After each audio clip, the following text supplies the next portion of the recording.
Lo primero que quiero decir es que les agradezco mucho a todas y todos ustedes por venir un día en la tarde aquí a esta biblioteca. Como decía Hassan también hace un rato, para mí es muy importante usar una biblioteca para hacer esto también, porque me parece que el sistema de bibliotecas públicas de los Estados Unidos es una de esas cosas de las que no se habla mucho y que debería hablarse más, sobre todo en Cuba, que no se sabe nada de esto, y me parece un lugar propicio para hablar de los derechos humanos en Cuba.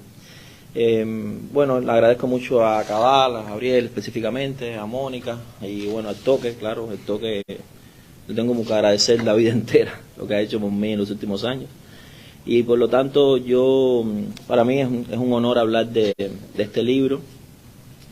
El artículo que yo publico en este libro fue publicado por primera vez en una revista de Harvard, una revista del Centro David Rockefeller de Estudios Latinoamericanos, y a mí me gustó mucho la idea desde el principio de Gabriel de poner y de poder yo coincidir con Manuel y con Renato también en este libro, porque lo he dicho también en otras presentaciones del libro que hemos hecho online, en otros momentos, que me parece ya de por sí que un prólogo de Ida Andró y que nosotros tres coincidamos en el libro me parece también como una vitrina de las posibilidades políticas del futuro inmediato de Cuba, ¿no? De lo que debe ser también la coincidencia de personas que desde diferentes puntos de vista abordan la realidad cubana, desde el activismo, desde el periodismo independiente, desde la academia, si se quiere, aunque yo realmente en los últimos años he sido más un activista que un académico. A mí de la academia me sacaron. Esto de decir yo académico es más bien desde la resistencia, porque realmente que haya estado en una beca en la academia no significa que sea un académico en los últimos años, ¿no? Entonces, yo me he tenido que reconstruir como periodista de opinión en los últimos años, por suerte también, porque el Toque me lo ha permitido, ¿no? Entonces, este es un libro que para mí me parece muy interesante también por el trabajo de los artistas que están en este libro, que creo que lo redondea a ser un libro que cuando uno lo mira así, tan pequeño, no parecería ser tan impactante. Evidentemente a mí me parece que esa conjunción hace que sea muy interesante. Y yo lo he leído ahora en los últimos días de nuevo para la presentación y sigue pareciéndome que el trabajo de Manuel, Renato, espectaculares. El aporte mío en el libro es hacer un artículo sobre, con el nombre lo dice, las luces y las sombras de los derechos humanos en Cuba, como un regreso a una visión, por cierto, no absolutamente académica, porque para quien se escribió este artículo originalmente no es una revista propiamente académica, sino de una divulgación más amplia. Y por lo tanto, la idea, el objetivo es como hacer una especie de balance del tema de la realización de los derechos humanos en Cuba, balance que todos los días se desbalancea, ¿no? Porque cada vez hay menos que decir de la realización de los derechos humanos en Cuba, ¿no? De lo que en un momento uno puede decir hoy que hay un balance, al otro día uno conoce la ciencia cierta de una pérdida más en ese campo, ¿no? Evidentemente el campo de los derechos civiles y políticos en Cuba está perdido hace muchos años, de eso hay muy poco que decir. Es un tema terrible en el que ni la Constitución del 2019 resuelve como trata de hacer en general, incluyendo a los derechos humanos por primera vez desde el 59 en un texto legal. Repito, ni en ese momento los derechos civiles y políticos quedaron protegidos en la Constitución. Es decir, es una Constitución que la del 2019 que trata de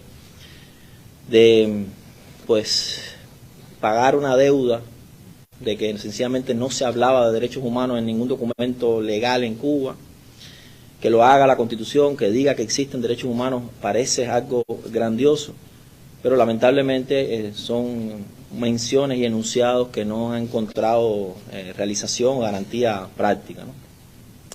Y en el caso de los derechos civiles y políticos, debo decir que ni mención, ¿no? Porque, por ejemplo, la no discriminación por motivos políticos sigue estando desaparecida del texto constitucional. Tenemos un párrafo gigantesco de razones, de explicaciones de las motivaciones de la igualdad, donde la diferencia de pensamiento político, de diferencia ideológica, sigue sin contar, ¿no?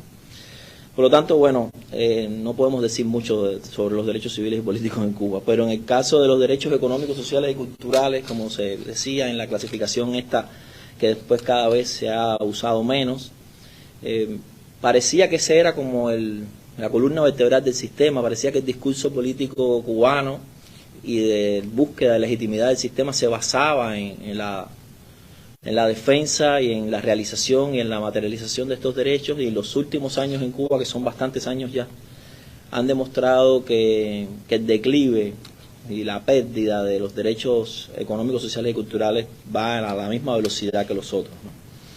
Porque por muchas razones esos grandes muros de muestra del sistema, como era la educación gratuita, universal, la salud pública, gratuita, han sufrido un deterioro y una crisis hasta de acceso gigantesca.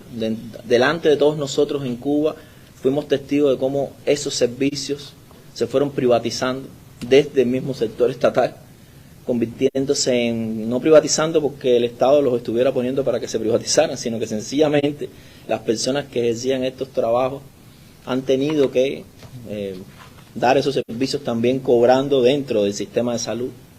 Y paulatinamente, esto lo hemos vivido todos los que hemos estado en Cuba. Yo me fui de Cuba hace un año y tanto, viví 46 años completos en Cuba de manera ininterrumpida, por lo tanto no estoy hablando de cosas que me contaron, ¿no? Y todo esto era algo que sucedía delante de nuestras narices, y veíamos cómo te atendían en una clínica si dabas 13 UC en un momento, y después evidentemente había personas que se podían hacer una prótesis dental si te estaban pagando en la misma clínica estatal, y así sucesivamente esto pasaba. Ahora estamos en una situación mucho más grave, en que para poderse operar en Cuba lamentablemente hay que llevar una cantidad de cosas que hay que pedirle a la gente que están aquí. Es decir, el sistema de salud cubano lamentablemente fue sufriendo esto, a la misma vez de que, como decíamos, cuando uno hablaba de algún tipo de luces de la realización de los derechos humanos en Cuba, eso era lo que nosotros podíamos decir que había ahí. Por otro lado, es muy triste realmente lo que sucede todos los días en la realidad cubana con respecto a los derechos que uno ni se imagina que puedan ser violentados de la forma en que lo son, ¿no? Ahora mismo, ayer, cuando delante de todos nosotros hemos visto cómo a Robeysi Ramírez, el boxeador cubano, vemos cómo el Estado cubano llega a tener influencia sobre autoridades de Japón para que le limiten su derecho a usar la bandera cubana y el himno nacional de Cuba, a un nacional cubano que está compitiendo como profesional en Japón. Y ese muchacho tiene que cantar el himno casi en camerino, tiene que llorar ahí de emoción porque no puede ni ejercer su nacionalidad. No estamos hablando de la ciudadanía, estamos hablando de su nacionalidad y de su idiosincrasia. Y esos son los alcances que tiene el Estado cubano, que nosotros no calculamos todos los días, que tiene que suceder para que nos demos cuenta de que, por otro lado, no parece muy certero hablar de un Estado fallido cuando ese Estado es capaz todavía de hacer ese tipo de cosas. Por eso yo siempre trato de matizar esto de Estado fallido, porque que un Estado sea un desastre no significa exactamente que sea fallido. Porque un Estado fallido no tiene ese nivel de capacidad de llegar a tener esas influencias en lugares que a nosotros nos parecería imposible, como es Japón. Japón dentro del ambiente, además del boxeo profesional, ¿no? Entonces, ayer me llamó la atención de cómo nosotros tenemos que estar todo el tiempo luchando contra circunstancias que nos sorprenden, ¿no? A mí por lo menos eso me sorprende.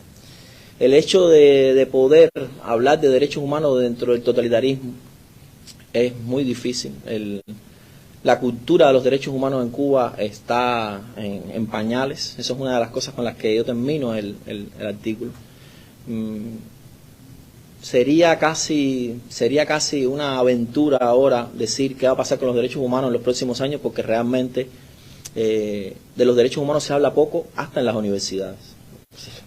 Yo di clases en la Universidad de La Habana durante muchos años, desde 1999 hasta el 2016, y en la Facultad de Derecho, hablar de derechos humanos era algo que hacíamos contra contra viento y marea también. En los años, a finales de los años 80 hubo un intento de hacer una cátedra de derechos humanos que se iba a llamar Félix Varela y no se aprobó. Los derechos humanos nunca estuvieron bien vistos de ninguna forma, incluso cuando se hacían eventos en la Unión de Juristas en los años 90 de derechos humanos era como cosas muy académicas y se trataba de que no tuvieran mucha repercusión, ¿no? Y evidentemente cuando miramos cómo hace poco tiempo, hace no sé si 2 años o menos, una viceministra de Educación Superior en Cuba dio orientaciones internas al ministerio, ¿no? Y que se publicaron en redes y que tuvieron bastante repercusión, a los profesores cómo tratar a sus estudiantes, cómo darle clases a sus estudiantes. Fue algo que fue muy llamativo hace 2 años.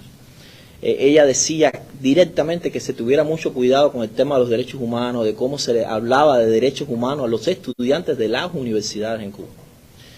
En ese momento recuerdo que hicimos una carta de protesta pública, un montón de gente firmamos, y a eso se le hizo una mesa redonda de respuesta con el ministro de Educación, que ya no es.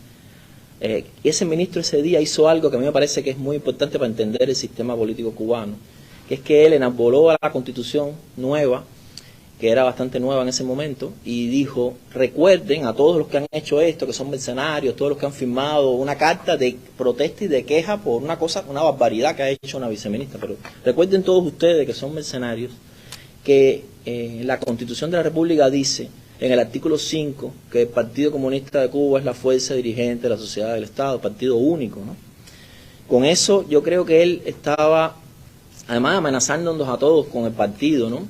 Y lo estaba haciendo correctamente, porque el partido de verdad es el que dirige a la sociedad del Estado en Cuba, pero creo que nos estaba recordando algo que casi ningún dirigente en Cuba se atreve a decir, que es que la Constitución de la República de Cuba tiene un solo artículo. Esa es la Constitución más corta del mundo entero, pero realmente la Constitución de la República de Cuba tiene solo el artículo 5, porque no puede haber más articulado cuando hay un artículo que dice que hay un partido que es fuerza dirigente superior, además con atributos todos divinos, de la sociedad y del Estado, ¿no? Aunque ahora dice que es democrático, aunque ahora dice que es fidelista, pero también dice que es único, que antes no lo decía. Es decir, se le ha dado al partido ya ahora esa cualidad divina. Recuerden que el partido además en Cuba es de acero, es inmortal, es decir, es un partido teológico, ¿no? También. Y entonces, a mí me parece que eso tenemos que recordarlo. Es decir, en los últimos años, la burocracia cubana y el totalitarismo en Cuba creo que se han sincerado en cosas que antes no se sinceraban, como cuando el presidente de la Comisión de Asuntos Jurídicos y Constitucionales de la Asamblea dijo que la Constitución no podía dictarles directrices al partido, en la discusión del proyecto constitucional, antes de la aprobación de la Constitución, y ahora después el ministro de Educación dice esto. Yo creo que esto por lo menos a nosotros nos ayuda a definir que los derechos humanos para nosotros son banderas que estamos tratando de usar contra un sistema que los tiene como mal necesario, ¿no? Porque no le ha quedado más remedio que establecerlos allí, pero cuando usted mira que aquí sigue siendo un sueño que el habeas corpus sea fácil de ejercer, el supuesto esbozo de un amparo constitucional para defender los derechos quedó traicionado en una ley que verdaderamente es una vergüenza, donde es casi imposible llevar a vía de hecho un amparo, porque hace falta, antes tenés que haber usado todas las vías posibles de otros procesos para defender ese derecho, no puedes contradecir una sentencia judicial violatoria de derechos, no se puede pedir inconstitucionalidad de una norma con ese amparo. Es decir, es uno de los amparos más malos del mundo entero, es el que hemos aprobado nosotros, que costó trabajo que se hiciera.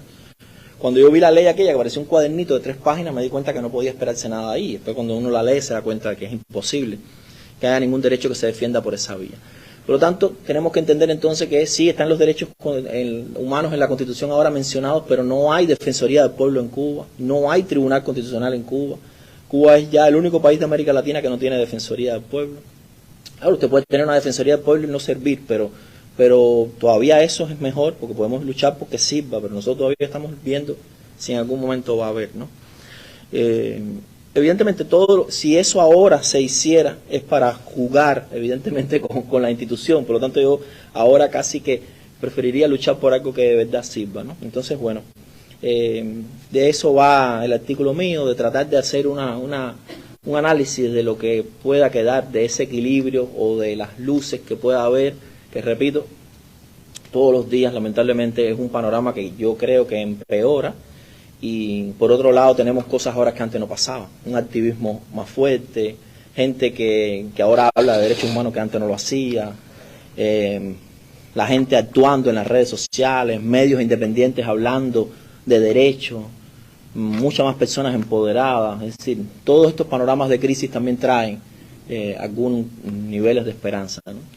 A mí me parece que sí, que la Constitución de 2019 ahora está un poco más en la boca de las personas. La del 76 ni se mencionaba, ni los dirigentes la conocían. Yo, todos esos años que di clases, la Constitución era verdaderamente inutilizada. Ahora no es tampoco práctica, tampoco es muy útil, pero por lo menos la gente sabe los defectos que tiene, incluso saben que votaron mal por ella, incluso saben que se equivocaron al votar por ella, o tuvieron miedo cuando debieron haber hecho otra cosa, porque es una constitución que de verdad que deja las cosas igual que antes, ¿no? Entonces, o peor en muchos casos, porque es una constitución que creo que es menos democrática que la anterior y por ahí un montón de cosas, ¿no? Pero bueno, de eso hablamos otro día. Entonces, bueno, muchas gracias por este espacio, y si ustedes después tienen preguntas, seguimos hablando. Vamos a darle la palabra a Muchísimas gracias, Julio. Mónica, ahí está bien. Ahí está bien. ¿Se escucha? ¿Está bien, Jaime?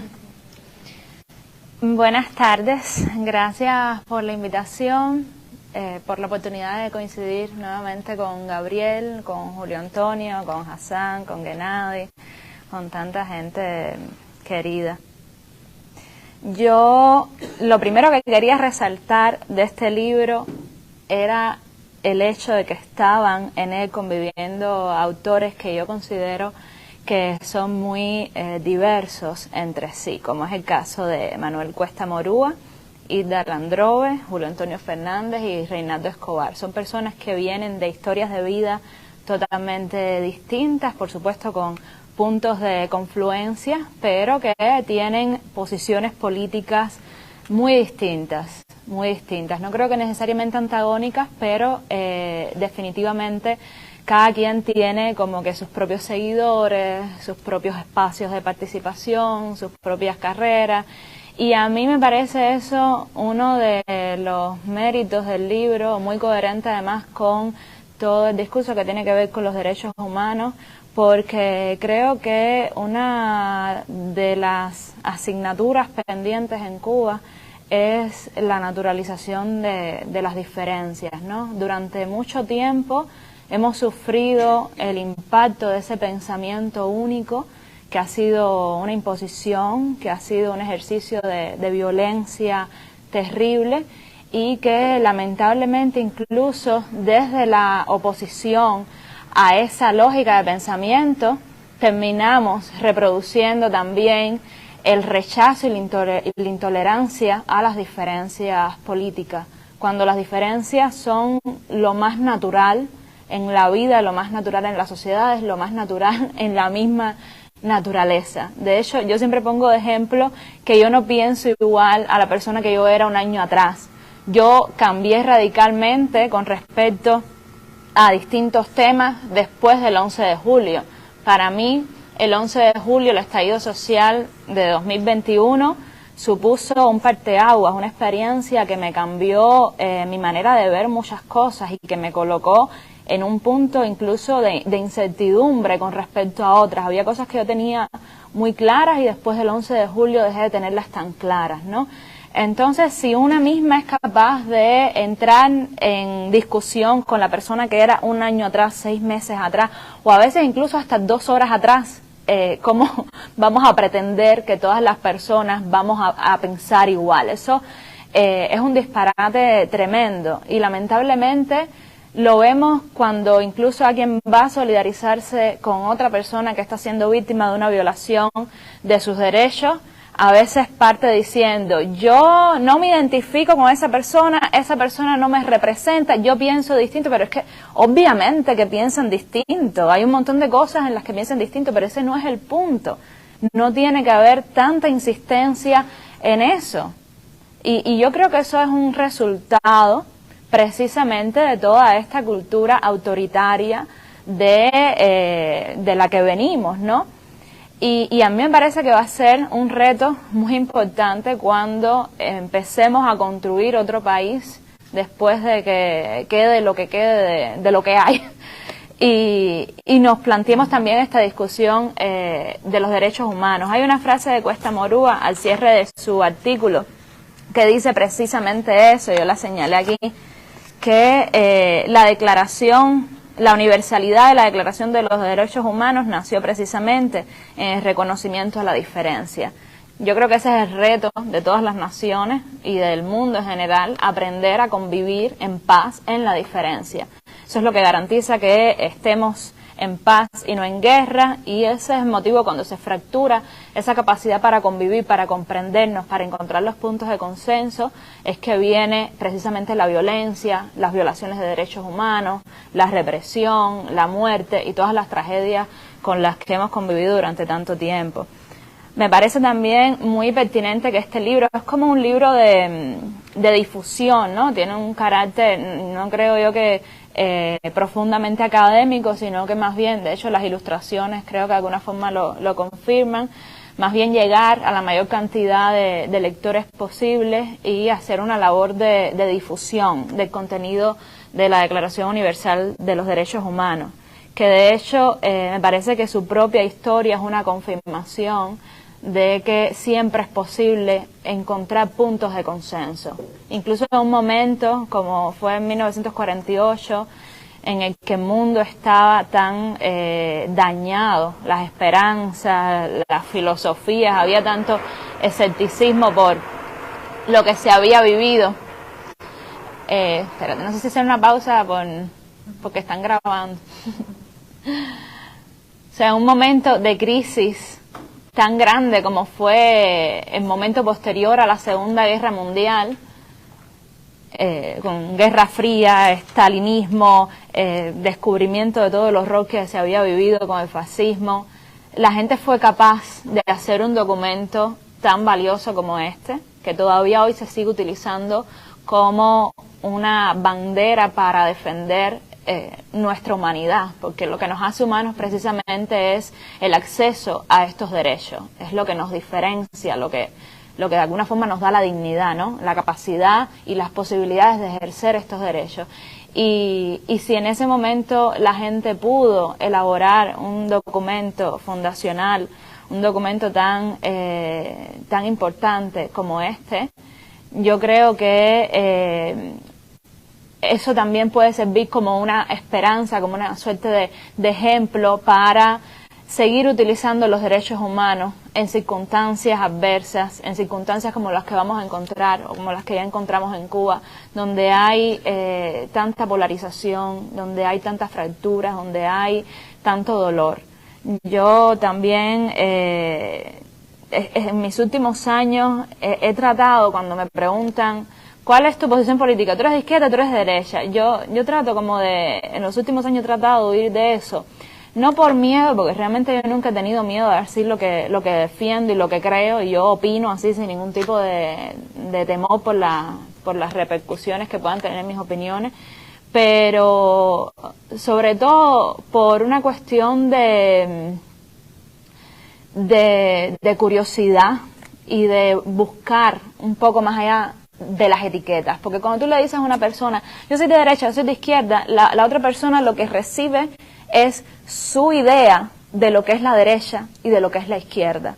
Y entonces, eso de alguna forma, en mi experiencia, en la comunidad cubana, ha dificultado muchísimo el diálogo, porque la gente parte asumiendo un montón de cosas de ti que no necesariamente son así. Porque lo que es la derecha y lo que es la izquierda está tan viciado que hace muy difícil el diálogo, y más en un contexto cubano, donde es tan difícil precisamente eso, dialogar entre nosotros mismos. Entonces, para mí los derechos humanos en los últimos años han sido una forma de buscar eso, de buscar los puntos en común. Yo siempre digo, no quiero hablar de si derecho o izquierda, vamos a hablar de derechos humanos y vamos a buscar ahí qué es lo que tenemos en común y con qué podemos trabajar. Porque incluso dentro de todo el universo de los derechos humanos, que obviamente no se restringe a esta declaración, hay todavía discrepancias y están evolucionando todo el tiempo. Con la llegada de Internet surgieron los derechos digitales, los derechos de las mujeres, están los derechos de niñas y niños, los derechos de las personas presas con las reglas Nelson Mandela. O sea, todo el tiempo están surgiendo nuevos derechos como ramas de ese gran árbol que es la declaración, y conforme avanza la vida hay nuevas discusiones que generan la implementación de nuevos derechos. Entonces, para mí es como un terreno, en ambientes tan hostiles como el cubano, que me parece mucho más saludable y mucho más fructífero. Yo siempre digo que cuando tengamos democracia, cuando tengamos la posibilidad de que cada quien se afilie, funde, promueva lo que sea el partido con el que se identifique, solucionaremos las diferencias políticas en las urnas. Para eso estará la democracia. Pero ahora mismo Cuba necesita ese tejido básico que son los derechos humanos. La discusión en Cuba no va sobre cuál ideología es mejor o preferible, no es una discusión sobre socialismo, capitalismo, para mi comprensión. La discusión en Cuba es sobre derechos humanos, sobre la violación de derechos humanos. Hay personas que están sufriendo constantemente violaciones de sus derechos. Es un tema de humanidad, no es un tema de discrepancias políticas, porque cuando se ideologiza mucho lo que está pasando en Cuba, entonces queda un margen para que sea una opción más lo que está haciendo el régimen, para que esa violación de los derechos humanos sea justificable con una ideología. Y para mí no existe ideología que pueda justificar la violación de ningún derecho humano bajo ninguna circunstancia. Entonces, hay mucha gente que dice, no, pero es que tiene que respetar a quien piensa distinto, y yo igual creo que, por supuesto, hay que respetar a quien piensa distinto, pero pensar distinto no es encarcelar a las personas por motivos políticos. Pensar distinto no es colocar un cerco policial afuera de una persona. Pensar distinto no es desterrar a una persona del país. Esas no son expresiones de pensamiento distinto. Esas son prácticas represivas que violan derechos humanos.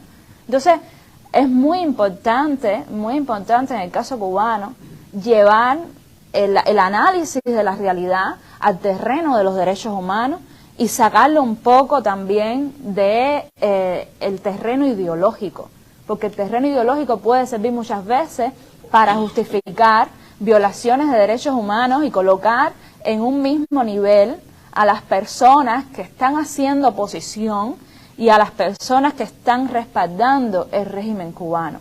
Y no hay una igualdad en el ejercicio de la política, no lo hay, hay una desigualdad total, porque desde el momento en que tú, si eres parte de los pañuelos rojos, puedes salir a una manifestación, a expresar tu sentir político y no te pasa nada, pero si eres una persona que está en contra del gobierno y se va a un parque o a una plaza a pronunciarse en contra y terminas preso, no podemos hablar de igualdad.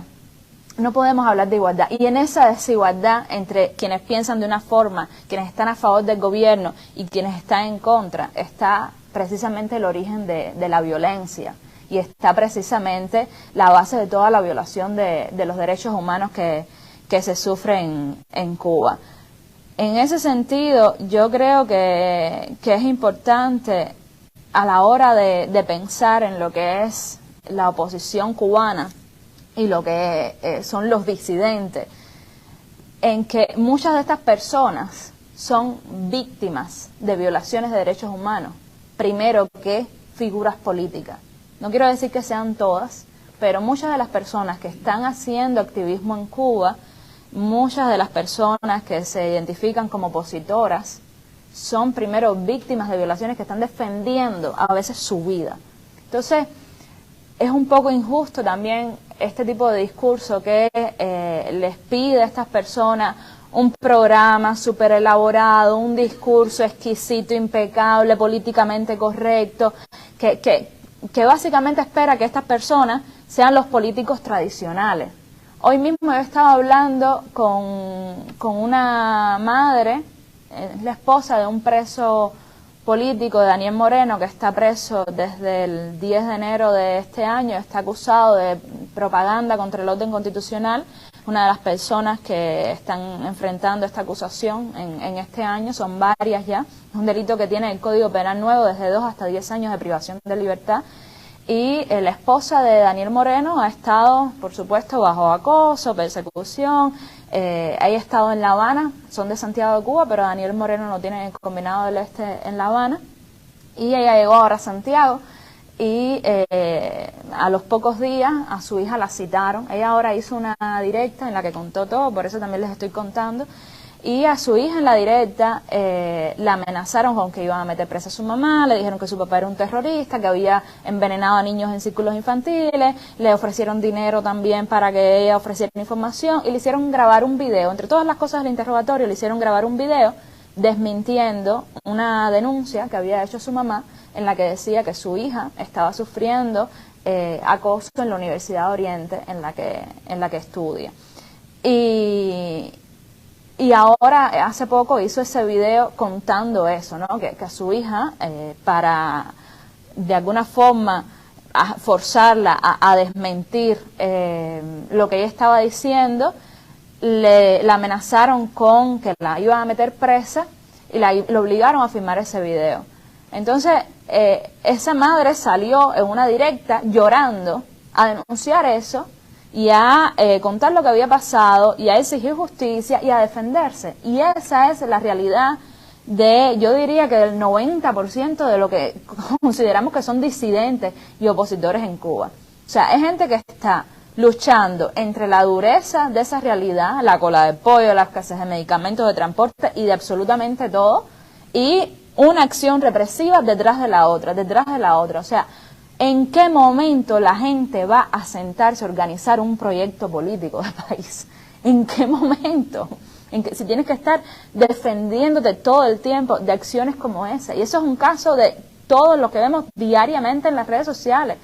Julio mencionaba el caso de Robesi, o sea, eso es uno. Y esto es con un boxeador que incluso está fuera de Cuba. Imagínense quienes están todos los días en Cuba, quienes tienen familiares presos. O sea, es imposible, ¿no? Yo creo que pedirle más, no es que seamos complacientes, pero yo creo que hay que también ser comprensivos de cuál es la realidad que vive esa gente ahí, y en ese mismo sentido cuál es la responsabilidad que tenemos todas las cubanas y los cubanos de solidarizarnos con las violaciones de derechos humanos y de denunciar y de naturalizar que es un problema de humanidad. No es un problema de que yo me tengo que identificar políticamente contigo primero para entonces denunciar un atropello. No hace falta, es una cuestión humana. Y a mí me parece en ese sentido que rescatar los derechos humanos luego de tantos años de demonización es clave para el escenario cubano y nos va a ayudar a encontrar esos puntos de consenso que tan difíciles van a ser de localizar una vez que tengamos que reconstruir ese país.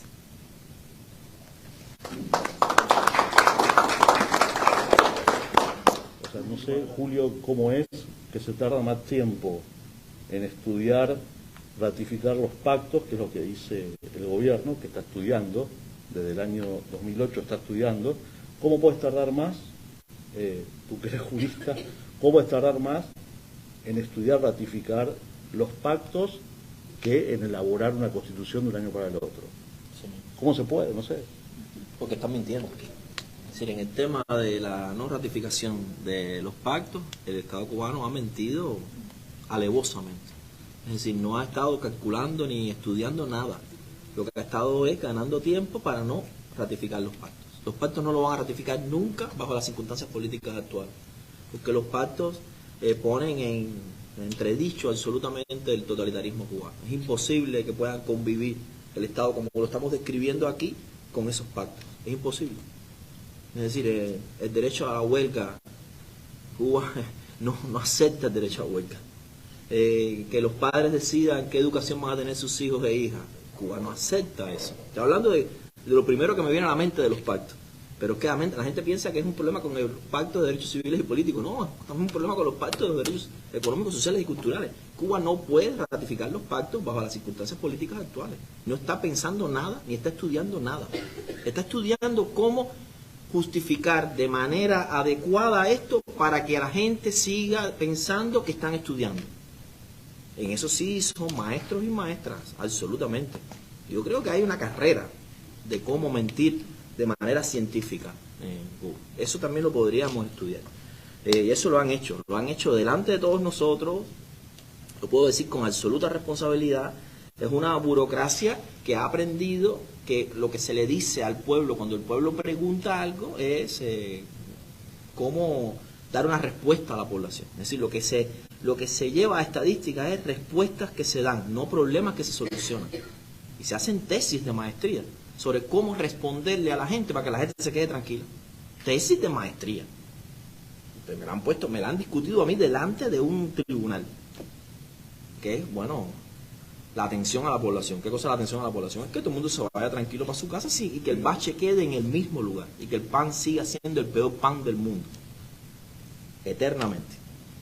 Y eso entonces, evidentemente, eso estoy llevándolo a nivel local. Si usted lo mira a todos los niveles de funcionamiento de la administración pública, a todos los niveles de los organismos de la administración central del Estado, cómo funcionan, están funcionando de forma tal, como decía aquel chiste del tren del socialismo, que usted se mueva así para que parezca que el tren se mueve. Haga así y parezca que... En eso la burocracia cubana es la mejor del mundo.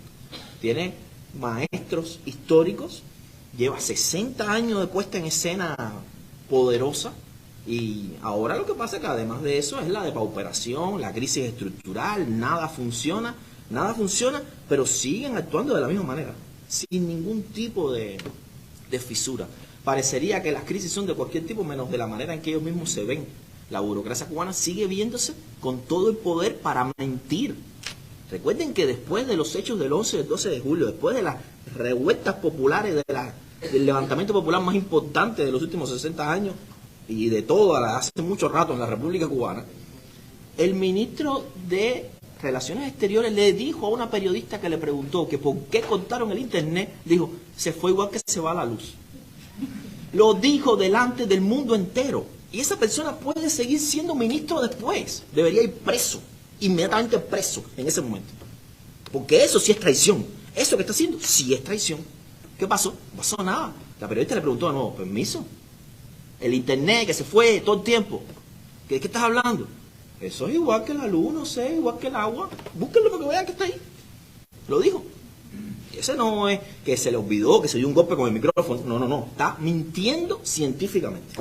Entonces, no hay manera de pensar que van a ratificar ningún pacto. ¿Qué pacto ni pacto? El pacto lo tienen ellos ya firmadísimo. Y es que no van a firmar ninguno. Eso no... Hay que ponerse de bravo en algunos momentos. Dramático. Mónica, quería preguntarte sobre las violaciones de los derechos humanos a los periodistas, desde tu experiencia en Cuba, cómo las cosas que pasaste, las cosas que le están pasando ahora también a Camila Costa, a compañeros de nosotros que están ejerciendo el periodismo desde Cuba. ¿Quieres que aguante? Póntelo donde está ahorita.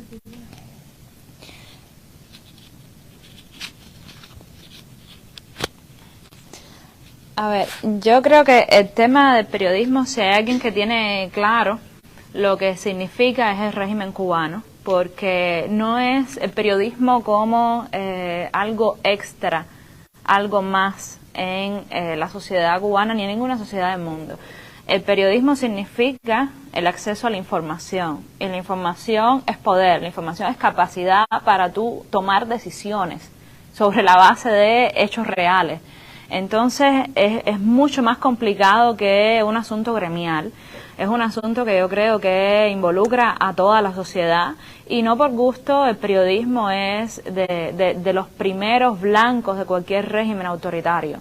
de los primeros, así la libertad de expresión va directamente atacada con el periodismo. No es por gusto que tantos periodistas nos hemos exiliado en los últimos 5 años. Yo creo que el periodismo independiente de esta última oleada, porque han existido varias generaciones de periodismo independiente en la isla, logró correr un poco más los límites, y yo lo sentí directamente en Cuba reportando. Yo empecé a reportar en el verano de 2015 y yo recuerdo que en esos primeros meses, eso mismo que se menciona en el libro y de lo que hablaba también Julio Antonio, yo llegaba a un lugar y me decían, tú no tienes nada que ver con los derechos humanos, ¿no? Y yo, no, yo no tengo nada que ver con los derechos humanos. Te lo preguntaban como si fuera, o sea, como si tú tuvieras que ver con el mismísimo diablo, con Al Qaeda, qué sé yo con qué. Y por supuesto, en ese contexto tú no podías tampoco intentar cambiarle a la gente si tú querías llegar a una entrevista, pretender que tú estabas haciendo ahí la voz política ideológica y entrar en un discurso, en una discusión con la gente de qué cosas son los derechos humanos. Entonces ahí yo en esos primeros años o en ese primer año lo que hacía era decir, no, yo no tengo nada que ver con los derechos humanos, yo soy periodista, como si el periodismo y los derechos humanos no tuvieran nada que ver, pero yo entendía que en la mentalidad de la mayoría de la gente, los derechos humanos era equivalente a mercenarismo, traición a la patria, terroristas y por ahí para allá todos los que nos podamos imaginar. Sin embargo, ya en los últimos años que yo reporté en Cuba, entre 2019 y yo me fui en enero de 2021, o sea, 2019 y 2020, yo llegaba a los lugares y la reacción de la gente era distinta. La gente me decía, tú eres periodista independiente, ven para acá, no sé qué, para que te voy a presentar a fulano y no sé qué, para que te hable y que te dé entrevista el otro. Y fulano, ven para acá, que hay una periodista independiente. Y la reacción era totalmente distinta a la que yo viví en 2015. Y yo creo que eso obviamente el régimen lo notó. Y por eso estamos tantos de nosotros exiliados. No es por gusto, porque nosotros estábamos teniendo un impacto y creo que lo seguimos teniendo. Mucho menos que estando en el terreno dentro de la isla, pero lo seguimos teniendo.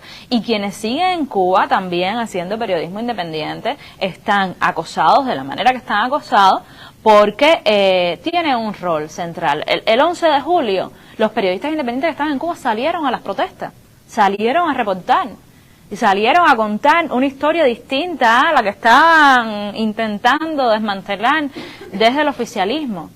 Entonces, no es una cuestión solamente del gremio, es una cuestión de que cuando tú matas o silencias el periodismo en un país, el acceso a la información, tú estás quitando, también tú estás poniéndole una venda a la sociedad, le estás quitando la posibilidad de ver distintas realidades, de ver distintos relatos sobre una misma realidad.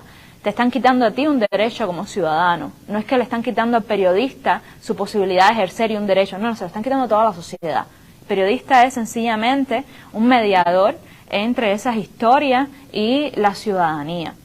Y lamentablemente no siento que haya esa conciencia en gran parte de la sociedad de lo que significa el periodismo independiente, de lo importante que es apoyar el periodismo independiente, de lo importante que es apoyar y financiar el periodismo de investigación. No es algo que se esté apoyando. Yo entiendo que el flujo de noticias diario es importante, la nota informativa es la materia prima del periodismo, pero yo no percibo que haya una voluntad en apoyar, por ejemplo, el periodismo investigativo, que es tan central en cualquier lugar del mundo.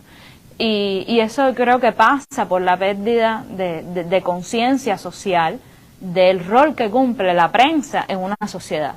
La prensa son tus ojos, quitarle la prensa libre a una sociedad es como quitarle los ojos.